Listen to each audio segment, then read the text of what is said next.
Beri salam kepada Ibu Guru.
Tidak boleh makan di kelas. Yang ketiga, tidak boleh membuli, ya. Ngejek-ngejek itu nggak boleh ya, nak, ya. Oke. Yaudah, sekarang silakan keluarkan alat tulisnya, keluarkan buku bahasa Indonesia, ya. Ya. Oke. Kemarin kita pelajaran apa sih teks narasi ya sebelumnya, ya. Apa sih teks narasi itu?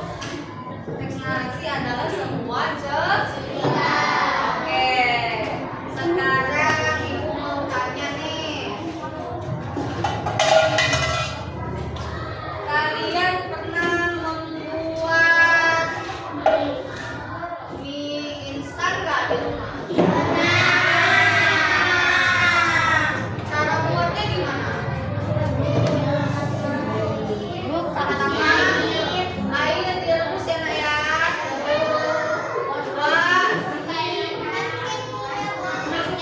Kalau pakai telur boleh. Apalagi? Bumbu ya. Dimasukkan. Apalagi? Kalau itu mie goreng, kalau mie rebus langsung aja. Nanti kalau udah tiga ini langsung dimasukkan ke dalam mangkok. Oke. Nah, ini apa namanya, nak? Apa ya langkah-langkahnya? Langkah-langkah. Iya, langkah-langkah untuk membuat mie instan. Namanya ini prosedur. Oke, hari ini kita akan belajar tentang teks prosedur. Nah, apa sih, Bu, tujuannya Bu belajar teks prosedur? Ada yang tahu nggak? Hah? Yaitu agar kalian bisa membuat langkah-langkah. Misalnya, si Tiara mau buat gado-gado di rumahnya, ya. Terus besoknya setelah dia buat gado-gado, dia bawa ke sekolah. Besoknya teman-temannya nanya, Tiara, gimana sih cara buatnya? Langkah-langkahnya, bahan-bahannya. Tuh, jadi ada tujuannya ya, agar kita bisa menerapkan di kehidupan sehari-hari. Itu ya, nak, ya, tujuannya. Ibu udah bawa minuman sama mie gelas, ya. Kita lihat aja yang mie gelas. Ada nggak cara penyajiannya? Ada ya. Lihat. Ibu minta satu orang dong buat bacain. Siapa yang mau bacain cara penyajiannya? Siapa? Adija udah nunjuk sini, saya. Ya, kita dengerin cara penyajian mie gelas. Pertama, masukkan sari gelas ke dalam gelas atau cangkir makanan. Tuangkan air panas sebanyak sedikit. Siapkan 100 ml atau dalam rata.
ya, atau belajar tentang teks menentukan suatu denah atau lokasi ya. Belajar di rumah ya. Oke, dilihat di YouTube sama